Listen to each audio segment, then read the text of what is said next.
So we were talking recently. I just thought I'd say. The Queen visited Brussels and my tiny little nipples went to France. He have a BP! No, it's actually funny we make that joke because I'm actually about to talk about Another great Jim Carrey film. Another great Jim Carrey. Do you know what I love about Bruce Almighty is great. because you have the rising talent of Steve Carell intersecting with the solid and maybe slightly waning star of Jim Carrey at that point. Yes. Like and not waning. Bruce Almighty would be he's top solid. of, like, top fame. Okay, sorry, Prime. he's not waning, but you've got like Bruce Willis. We've been talking a lot of I Bruce. know. Sorry. We've got Jim Carrey on like top form, intersecting with the rise of Steve Carell. Because then you cut 10 years later to 2013, you get a very forgettable film called The Incredible Burt Wonderstone, right? Which stars Steve Carell as the main character as a magician, and Jim Carrey plays his like nemesis in it, and he's like the supporting character in it. So it's like Steve Carell, Steve Buscemi, Olivia Wilde, and Jim Carrey. And I'm like, isn't that interesting? In the space of 10 years, you guys have switched places almost. Who's the dominant? And obviously now Steve Carell's gone on to be a solid actor in his own right. Yeah. More than solid. He's great. He's a great actor. And this brings me, oh my God, fittingly onto what I was about to talk about, because I was just about to talk to you about The American Office briefly. Yes, because I know you've never really seen it. I've seen like 4 or 5 seasons. Whoa, that's much more than I thought you'd seen. Yeah, I didn't say I finished it. So not the first season. I watched the first episode of the first season, couldn't like it because everyone knows. And then I went from season 2, probably a midway season 5, and just for some reason stopped. Okay. Well, I wanted to talk about it because George, I would have it on while I played PlayStation. Most games. people do. Oh, that's why you didn't go through. That's not fair. That's not fair. You can only do that if you've seen it like several times. That's not fair to the show. That's fine. So I decided content. This is funny-ish to me, and I'm enjoying it passively, but I need to like platinum this game and like clear up the map and like do all this stuff. So I'm gonna have a TV show on in the background, and I think you're right to be silent. Yes, but because I got to be honest. Because of what made The Office very different was, of course, sort of like the emotional journeys of the characters within it. It was very character-based. You can't pay attention to that if it's I held my hands up. Yeah, okay. So I bring it up because I've just finished watching it for the 4th time. 4th, okay. Okay, so I first... How many seasons total? 9. Okay. But so just a quick recap of my journey. I first started watching it in 2007. I was 13. I went on TV Links and I used to watch it as it was coming on. I used to sit at my big desktop computer at home. I'd watch Mega Video. Yeah, basically it was on DivX player. It would. I'd watch it as it was coming out, and I remember watching season 2 and 3 in real time, and no one else was. And when I was like 13, I was like, "Oh, this is really cool." And then I kind of followed it, and then I got back into it at my A levels, and then I kind of moved on, and then the show ended, and then at the end of uni, a flatmate was watching, I went and watched it with him, and then I was ill last year, and I remember just seeing on Netflix The Office was there, a show that I obviously knew so well. You just glance over it because you just know it's there, and I just suddenly thought, isn't it amazing that this entire show, this massive show, is just sat there next to all this content? So I started just to scratch the surface again, watch the odd episode here and there. And then I was telling my girlfriend about it, and she was like, oh, maybe I should watch it. Yeah. So then she did, and then I went through it with her because obviously she was talking about it. And, I'm not going to try and convert you. I know a lot of people going around to watch it. All I will say, obvious things, is that in watching it again, I have picked up on how great those performances are at delivering so much humor. Steve Carell is phenomenal, but, really good. But actually the whole ensemble and the jokes in it are so quick and so subtle that they'll do things. It's all character based. So this is what I noticed. I showed my girlfriend a random episode from season 5 that is a fan favorite that I find really funny, and she thought it was amusing. But I realised that all the jokes in it are completely character-based. You need to know the So when she went back and watched it from the beginning, when she got to that episode again, she found it hilarious because she understands the motivation. Anyway. Seinfeld's the exact same, by the way. Yeah. I could show someone who hasn't watched it the funniest episode of Seinfeld, and they might not love it like you would if you've watched 5 seasons of it. So the thing I want to say about The American Office is, first of all, I want to give you my ranking of the worst to best. Okay. Seasons? Yeah, worst to best seasons. And I also want to tell you about what my favourite season is. I could even tell you about my favourite episode as well. Okay, yeah, go for it. First of all, I just want to, you understand the trajectory, and people who have seen the show or haven't seen the show, we're so long past it, it'd be talking spoilers. So it's 9 seasons. You have a short first season, which is basically like the English Office. Then they start to build it, and from season 2 through to season 7, Steve Carell's the main character. At the end of season 7, Steve Carell leaves, and then you've got basically a very adrift season 8 where he's not around, and then season 9 they just come back. Who's the boss character? Towards the end of season 7. he doesn't actually leave at the end of season 7. He leaves towards the end. He leaves. Will Ferrell is there as interim manager. Doesn't work because Will Ferrell can't decide. It's Will Ferrell's fault. He can't decide whether to be a very boring straight businessman or be a manic character. His energy in a sitcom doesn't work because Will Ferrell wants to riff the whole time. So did he only do a few episodes? He did a few episodes as like a guest spot. Okay. And he leaves, and they have a couple of interim bits. Then they have a big sort of guest featured final episode where lots of famous actors come in, including Jim Carrey. Right. Then they make Andy Bernard, who's Ed Helms, the character. Yes, yeah. Make him manager, which sort of works. He's funny. He is funny. It sort of works, but they also then bring in guest spots. James Spader works as like the CEO. The end of the series, they bring in Catherine Tate, which it doesn't. I know make sense. It doesn't make sense, and it does work. Look, I love Catherine Tate. She's a good actress. She's a good comic actress. I actually have loads of respect for her. I just don't. She does not work in this show. I think it's the showrunner's fault for it's this weird mash. Strange. And in season 9, they keep her as a character, and they actually feature her in most episodes. And her humor and her tone, she keeps the British accent. I was going to say, it just does not work with this whole show. That's the sad thing. And then it ends. And then season 9, basically the end of season 8, like the show is just going nowhere. And they were worried that they were going to get cancelled, and so they all gathered together and were like, let's just do one final season and let's just get it done with. Okay, get it. And it does. What's nice is it does end nicely. Actually, it does take its time. I think season 9 could probably be shorter now if it was. When shows come back, like New Girl did it, they come back and do like 8 episodes. Yeah. Anyway, but the finale does work well, and it's all very lovely. But okay, here are my ranking. I'm going to rank for you. By all means, if you think, play along at home and write in, let us know what are yours. I'm sure George would be fascinated to hear. Do you think? I'm sure wrong? I would be. Yeah. Okay. Hello at pulpkitchenpodcast.com. Okay, I'm going to rank for you the American Office seasons from worst to best. Yeah. Okay. Worst season 8. It's Adrift. Worse than 1. Yes. Again, I haven't seen it. Yeah, but worse because it's so directionless and it tries its best. There are moments of humor in it, but it really doesn't know what it's doing without Steve Carell. Okay. Then I'd say I would say either season 9 or season 1. So season 9, even though it's good that it has the focus that it's trying to end, it still has a lot of the sort of directionlessness and sort of weaker writing of season 8.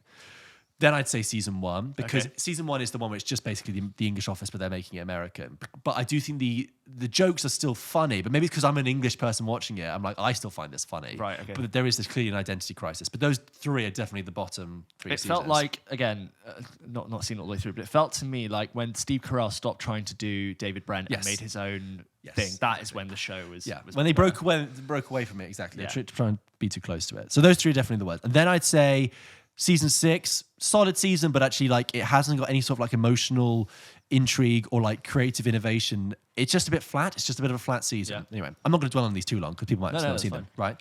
Then probably season 4. Season 4 is a good season, but it gets cut in half by the writers' strike. And they also adopt a longer episode format where they get like 40-minute episodes. I do remember that. Yeah. Yeah, and I was like, this is good, but like these episodes are going on for a while now. I like it when it's just short and snappy. Yeah. Okay. Then probably season 7, which is good when Steve Carell leaves. The way they write out Michael Scott as a character and the way they give him his final episode is so good. I think it's the perfect send-off and like a fitting case. Like that is one of my favorite episodes objectively of The Office because it's one of the best written. When he leaves. It's like, you were the best boss ever.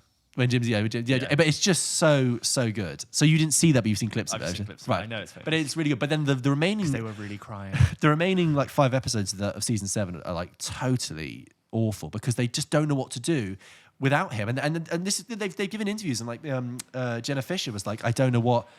we would go in the writer's room and everyone was just like, do you think you should be the boss? Maybe you could be the boss. And it's got such an identity crisis that they can't even say Michael's name. So there's a bit where Stanley says, I worked for 15 years under the old boss. And there's a bit where Ryan goes, under the old boss, I got rid of anything. I was like, are you just like afraid to mention Michael in case we all remember that the guy we watched for 7 years? Right, anyway. Then it's probably a season 2, which is good, but it's season 2 is like finding itself and it's still got that kind of like season 1 edge. It's a little bit depressing. Season 5 is the second best season because you've got all the characters are like on form. You've got some of the best episodes. It's the one with the fire. And one of my favorite episodes, Cafe Disco, is in that. There's also a really good arc with Idris Elba comes in as like a really and Steve Carell, Michael Scott leaves to set up his own paper company that's in the same building and rivals it. It's a really good story. Then after that they have this episode with Cafe Disco, which is great. But I digress. What I wanted to say is season 3 is the best season of The American Office. Right? And here is for why, okay? Because I really think the writing is so good that I wanted to like take a moment to explain why it's so good. In season 2, you've got this very the sort of the narrative drive of the first 3 seasons is Jim and Pam's relationship. You know, will they, won't they? She's engaged to someone else. He fancies her, like in the English Office, right? At the end of season 2, I think season 3 is really interesting in setting up an audience romantic expectation of how a relationship or how that story will go and really playing with it in a satisfying way. So it's like, okay, Pam now really misses Jim, but she can't speak to him because he's in a different branch, okay? Yeah. Meanwhile, you've got the fiance who wants to get her back. That branch then closes and Jim comes back. Great. But Jim's now in a relationship with somebody else there. Rashida Jones plays Karen Filippelli. Expertly cast and expertly written because, unlike in the English version, where Tim comes back, or Tim starts a relationship with Rachel, Rachel's quite annoying in the English one. You're not really meant to like her. But Karen is a really fun and enjoyable presence. Nice Really nice person. So it creates a really satisfying tension because you're like, Jim and Karen, they get on there well. But Jim and Pam still like each other, but then Pam can't say anything. And what I like is that it's Pam driving the sort of the romantic engine of it, instead of it being from like the male gaze. You know, it's clearly Pam wants this, and she's sort of like developing into a stronger person. Now she's made the decision not to marry Roy. And then what do you do when she sort of basically says that to him and says, "Oh, Jim, you know, I really miss you. I called off my wedding for you. You know, what's going on?" And meanwhile, Jim has already said to Karen, "Yeah, I still have feelings for her." And it builds towards this kind of end of season finale that I just think that is a more interesting interrogation of a romance. They give it a lot more time to like, because you watch The Office for the comedy and you stay for the will they won't they sense of it, and then giving that so much more time, I imagine in the US offices makes it so much more valuable when it comes through. My point is, after season 2, they could have just come back and resolved it, and they could have just got together, but they really played it out. I think in that interesting way, in the same way that, slight digression, I know you haven't seen these, but like my favorite films are like Before Sunset, Before Sunrise, and Before Midnight. I mean to say Before Sunrise, Before Sunset, Before Midnight. That's the order they're in. So Before Sunrise is equally like great, but that's very sort of kind of standard romantic territory. Boy meets girl, they hang around together, they have this kind of romance, great. But the second one, the reason I love Before Sunset and why it's one of my favorite films is because it takes that romantic dynamic and says, okay, but what now if you reconnected with that person 10 years later and you've got an hour to decide whether you want to spend the rest of your life with them? What happens if you've got the second chance with the one that got away? Like, oh, that's more of an interesting tension. In the same way, that's why I think about the season 3 of The American Office. It's like, oh, that is such an interesting way of concluding and exploring that romantic story. Love it. You're selling me on The Office now. Thank you. Because now I need to go and rewatch it. But like, I feel like what I've seen is probably the best half. Not that I know your ranking, was, you had season 7 as a strong one, but it makes me think I need to go through it and watch it, or even just to have it on continuously as like. No, I think you should actually watch it like an actual person and watch it like you're meant to do. Okay, you're gonna like watch me watch it. Like, go on, go concentrate. Do you know what I also realized when I rewatched it is how many moments, lines, quotes and phrases of The American Office have been in my head for years, almost without me realizing where they've come from. And I've rewatched an episode and I've gone, that's where that line comes from. That's where that expression I keep thinking about in my head comes from. It's incredibly rich. Season 3, watch season 3 if you're going to have to. And did you say 2 was good or bad? 2's good. 2 where the show starts. So I could just develop. start from 2 again and go through. Yeah, you'll need a bit of patience. Yeah. No, because the first 2 episodes of season 2 as well, I think, were actually meant to be in season 1. But either way, it's worthwhile. It is a good show. Well, there you go. If you're like me and you're a US Office skeptic, I think that is a good argument for why you should give it another go. Here's my question to you. Yeah. Why does everything have to be a competition? Why does the English Office have to be, is it better, worse? It's not a competition. It's that first season is really offensive when you're confronted with it. And it leaves a bad taste in your mouth for the rest of it. Do you think it would have run for 9 seasons if it had been bad? I believe it's good.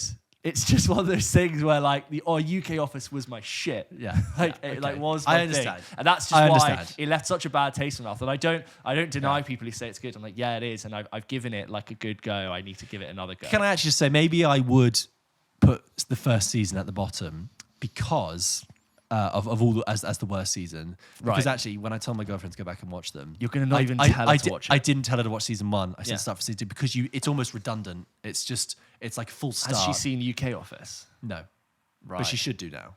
She should do. People have this misconception about the US office, the UK office. They have this misconception about the UK office as being a bit mean, it's a bit Ricky Gervais, a bit harsh. I'm like, the UK office is very funny. Yeah. It actually has a lot of heart in it. All the heart of the US office is in the UK office. It's just shorter. The ending of the UK on Office is like so sweet. Yeah, it's lovely. It's lovely. And it gives a lovely arc to David Brent. And you're like, I didn't even think he needed an arc, but there it is. If you look at Ricky Gervais's work, Derek, Afterlife, all those things. He's a sappy guy. He's a softie. He's a softie. Yeah. That's what people misjudge. Extras. It's a really lovely soft extras. Like the Christmas episodes of Extras are quite sad. Yeah. They're hilarious, but there's like really sad, tragic elements to them. She should watch them purely for what the UK Office led on to, which was probably every other show she's seen in that genre. Yeah. Like just purely seeing one of the first iterations of that style. Tell you what, you go back and rewatch the US Office. It's my homework. And I will refresh myself on the UK Office as well, because it's been a while since I've done that. Give me a few months, and then I think at some point